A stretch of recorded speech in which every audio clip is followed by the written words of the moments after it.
How's everybody doing? It's been a while since I've made a video. I've uploaded a bunch, but all my videos are pre-recorded, so before the holiday hit, I made a bunch of videos and tried to get as much information out as I could. That way, through the holidays, I could just spend time with my family a little bit. But it was really just me, my wife, and my youngest boy here. We're going to take a trip here in a week back to West Virginia and visit my granddaughter and all of our family back home. It'll be a good time, but today I wanted to break out. I did a short on this knife here because I believe I was watching Knife Survival. I think that's the name of the channel, and he has a bunch of rat knives. So I thought, well, I'll just pull out this old TAK-1 I got. I got this, of course, you know where I got it, at the flea market off my buddy. But if we look, it's got the original box. Yeah. Ontario Knife Company, Franklinville, New York. Yeah, just an old, just basic box. Inside the box, we got the lovely TAK-1. Oh, and here's some other stuff. This is some string that come with the knife, the actual blade protector that come with it, and then of course his price, his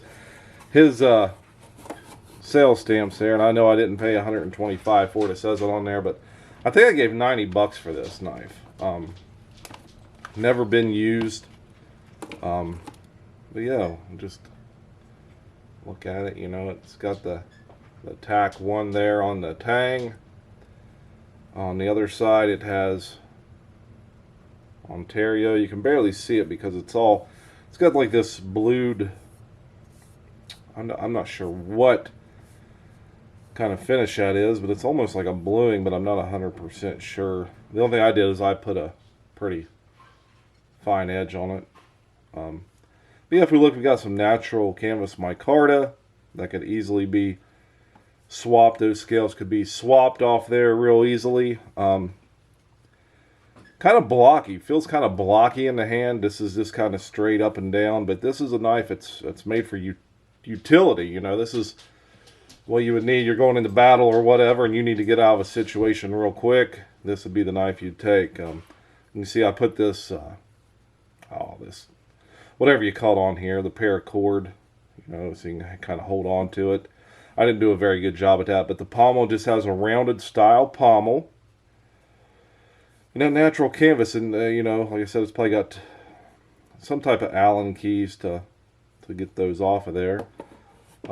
If we look at the sheath, it is a Ontario TAK-1 USA Molly back style sheath, but this sheath is something to be desired. I really didn't care for the sheath when I got it. And I got this knife when I started doing more bushcraft. Once I started hiking and practicing bushcraft skills and things like that, I got this knife thinking that I might use it, but once I held it, I think I had my SE4 first, and then I bought this one, and you know, this is just kind of, I don't know, just felt big in the hand. You know, you can choke up. It has the finger choil there, but I never used this. I bought it and it just stayed in the box. I thought I would use it, but I really never did, because I had my SE4 that was a little bit lighter.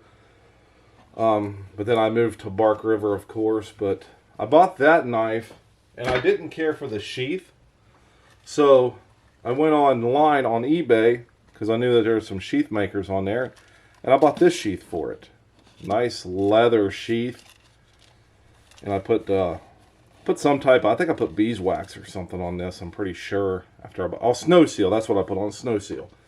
But this sheath is a lot better. It's got the you know, fire steel loop, and I did have one that had a piece of cordage that held it in there. I don't know what happened to it. It's around here somewhere. Oh well, I really don't care because I'm never going to use this knife. I'll probably just pass it on down. But if you look, it's a dangler style sheath, nice quality leather with a dangler.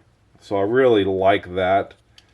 You know, nice and heavy, bulky. But I bought this knife, and I just, like I said, I never really used it. I spent money and time getting the sheath, and then I just never really Then I had my SE4, which I was using a lot.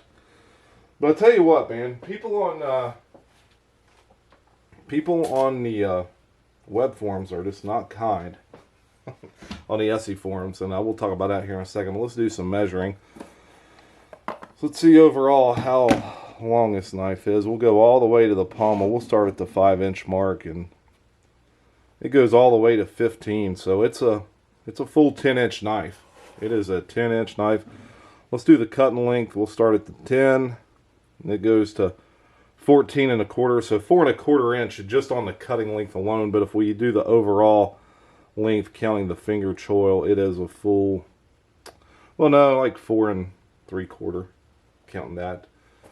So, you know, it's similar to an SE4. Very similar to the SE4. Let's just get it out here. Kind of put them side by side. Well, not really similar. I mean, you can tell the TAK-1 is just a lot beefier of a blade. It's a little bit longer. You get a little more purchase here with the grip. Well, let's take it and compare it to a Bravo 1. You know, the Bravo 1, the handle is just overall a lot more ergonomic. And if we look at the blade stock on that, you know, the Bravo 1 does have it beat by a little bit. Not sure what the blade stock is on that, but this is just a lot more comfortable handle. Yeah, I think it's because of the palm swells and the roundness, whereas this is just, there is no palm swell. If we look, it's just kind of blocky, beefy and blocky. Made for utility, you know.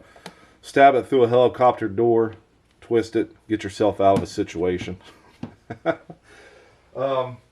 Yeah, as I was talking about the relentlessness on these forums sometime, you know, once I started getting Essies, you know, I bought the Azula 2 because I wanted a neck knife, and I almost bought the Buck, and I should have bought the Buck boot knife, but I went down the rabbit hole of Essie and got the Azula 2, and then I got the SE4, and then I think I got this one. But after I was on the Essie Facebook page, Essie Knife Group, I forget what it's called. You know, I was on there quite frequently, and, you know, this ain't me just being a complaining bitch about it, but, I mean, just sometimes people are just crazy about what they have. But if we look, Randall's Adventure Training, all right? Let's look at an Essie box. Randall's Adventure Training and Equipment Group. So, I just posted a picture of this knife because I got it at the flea market off my buddy, and I was just kind of excited. I posted it on there, and I was like, hey, I know this ain't an Essie, but check out what I got at the local flea market. And people, there was just a couple of guys on there. You disrespect the group. Can you not read the rules? You're a disrespectful SOB and this and that. And I was like, yeah, you guys got to be kidding me. I said, I'll rip it down, but, you know, before I do, I just hope you go on and ruin someone else's Sunday with your kindness here on your Facebook page. And then I took the post down, and then I just left the group because that's insane to me. Where, you know, you got people like that on that group. You can't post anything but Essie. That's what the rules say, you know. But, you know, I don't know. When they moved from Ontario to Rowan, I don't know what the beef is with the whole Ontario Knife and Rat group. I really don't care at this point because I'll never buy another one because I moved on to Bark River. And, you know, Mike Stewart, who owns Bark River, he can get a little wound up sometimes, but he actually likes promoting other knife makers. Not just knife makers who are small, but someone was asking about getting a sheath for their all their Apocalypse. And so, yeah, and he was like, hey, you know, if you think Bravo 2 sheath will fit, reach out to me and I'll get you one out. So that's just how he likes the other knife groups. So, yeah. You guys hang tight. I got to stop this for just a second. The dog's getting wound up. All right, so I'm back. My dog wound up because my wife come home. She got off early today since it's still a holiday for us. But yeah, like I said, you know, someone needed a sheath wanted a different sheath for a TRC Apocalypse 2, and or I think that's what the name of it is. I'm not 100% sure, but Mike Stewart's like, hey, let me know if you think it'll fit, and we'll get you one right out. I mean, I couldn't imagine the people on the Essie group, the people on there saying it, let alone, you know, I'm not sure. They, you know, I watch the Essie videos, and those guys are pretty nice guys, but I don't know. They just got wound up and put a bad taste in my mouth for some reason, so sometimes I get like that, but yeah. But this right here, you know, this is, if you're looking for something beefy, get you out of a jam, or to get someone started for under $100. I think I gave, like I said, 90 for this, so you could probably pick them up for around that, maybe even cheaper now. I just don't know with all the newer brands coming out that are 3V and stuff like that. It's hard to tell, but I'm assuming this is just 1095 steel. I did a lot of research and it all told me, you know, 1095 blade stock, so I'm guessing that's what it is. I'm just not a fan of 1095 when you compare it to like other A2 or 3V things like that. So yeah, this is a look at a nice, clean TAK-1 knife. Yeah, just don't post this on the Essie knife Facebook page, whatever you do, for God's sakes. They will run you out. Yeah. So yeah, there's a look at her. Like, subscribe, leave a comment. Also, don't forget to go check out Boston Blade Reviews, ASR Knives. Just two great channels there with those guys. So yeah, get over there, check those fellas out. Again, too, I got probably 5 stickers left I could send out. If anyone wants one, just reach out, let me know, and I'll get them out to you. Like, subscribe, leave a hate comment. Hell, I don't care.